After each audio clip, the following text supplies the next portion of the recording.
Hello guys, daily vlog.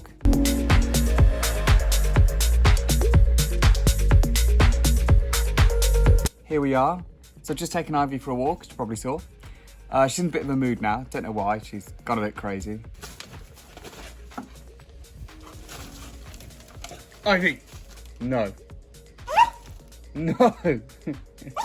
No! So today I want to talk about Garmin's and data screens. So it's not really something I get asked, but I think it's a good topic for a video. Like, what do you have on your data screen? So when I'm training, I have a very different data screen to when I'm racing. So this is what I've been using for probably 3 or 4 years now. It's a Garmin Edge 810. Why have I never changed it? Because I'm pretty tight, and also it's never let me down, you know. It's really easy to use. The battery life is like 12 hours. It's got really good maps on, and it's touchscreen. It's been really good to me. Data screen wise, when I talk about data screens, I'm talking about the information it displays. So as you can see here, I have time. So that's not elapsed time, that's time I've actually been riding. So when I'm actually physically moving, and that's important because elapsed time, you can kind of really mess up your nutrition strategy and stuff like that by eating too much too soon. Next one down, distance. Obviously I want to know how far I've gone. We've got average speed and speed, total ascent, so how much I've been climbing, temperature, don't really know why I put that on there. Heart rate, definitely an important one, and time of day. And on top of that, for when I'm training or racing, I actually have maps there as well. And if I carry on, I've got an elevation profile. So they're the 3 screens I use. So we've got my raw data, got the map, and then we've got this, which is very good. This is like an elevation grade. So if you insert a GPX file, it will tell you how tall the climbs are, so you can actually work out how much effort you should be giving depending on how long a climb is. So that's a really, really important one as well. So I've gone to this 520 Edge now. This is the new Garmin I bought. I'm hoping it's going to be just as good. It's meant to be. The battery should be better. It's got more of a color screen. It's not touch screen, it's buttons, which is something I don't really like. I really liked the touch screen on this, but you never know, I might go back. So I wanted to use some different data fields. So I've decided I'm going to start using a cadence sensor, as it came with one. I never really felt the use for one before, but I kind of feel the use for one now. So these are the data fields I'm going to be using for my training. So we've got here distance, that's an important one. Time, so yet again, that is not elapsed time, that's time I've actually been riding. We've got speed, average speed. We have gradient, so how steep the hill is I'm on, and total ascent. And then we have heart rate and average heart rate. As you can see, I'm trying to read this through the reflection.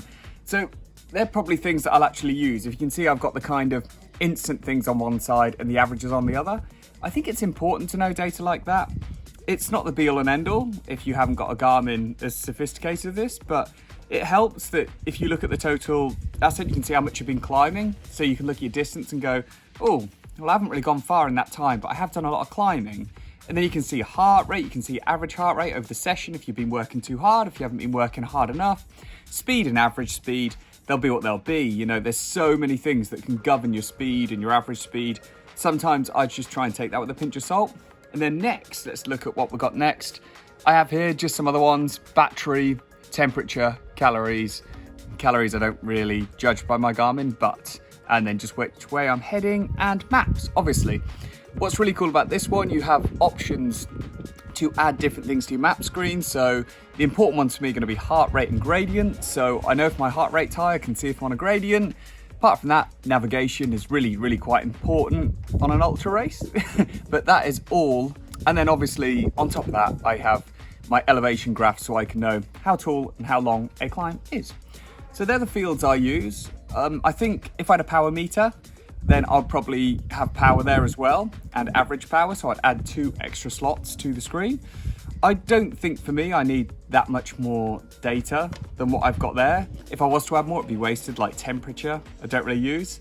You can kind of feel the temperature, if that makes sense. I would like to eventually get a power meter as well, and then I'll add 2 more boxes and I'll have power and average power as well. So that's another bit of data I can use to know if I'm working not enough or too hard, and it will also be very good for my coach that he can see how strong I am at the start of the ride and at the finish, and that can also tell him, depending on where my heart rate sits, if I've been fueling right and things like that. So it really helped my coach. It would help me to be able to manage myself a bit better. So that's something I think I'm definitely going to get for the future, a power meter. So every Garmin's very different, and you have different ways that you set up your activity profiles. So I'm going to quickly show you on mine how to do that. And this is on the 520 because I don't really know many people on anything as old tech as that at the minute. So all I do on this is, I'm going to try and do this in reflection. So go down and then we go to settings, activity profiles, and then here you can select all your different profiles there. Train, color, data screens, perfect. Screen one, that'll be your main screen. Pick all your different options there. So yeah, it's a really handy thing to do. I wouldn't just go with the standard setup stuff. I wouldn't go with the standard stuff. In my opinion, if you're gonna spend like 150 quid on a Garmin, sit down with it for a couple of hours, learn how it works, learn all the different fields you can use on it. Spend some time with it. It's gonna really help you in your cycling, really will. Hopefully guys, take something from that. Remember, I do daily videos, so don't forget to like and subscribe and drop me a comment. Tell me any fields that you think I need on there that I'm missing. Let's do it.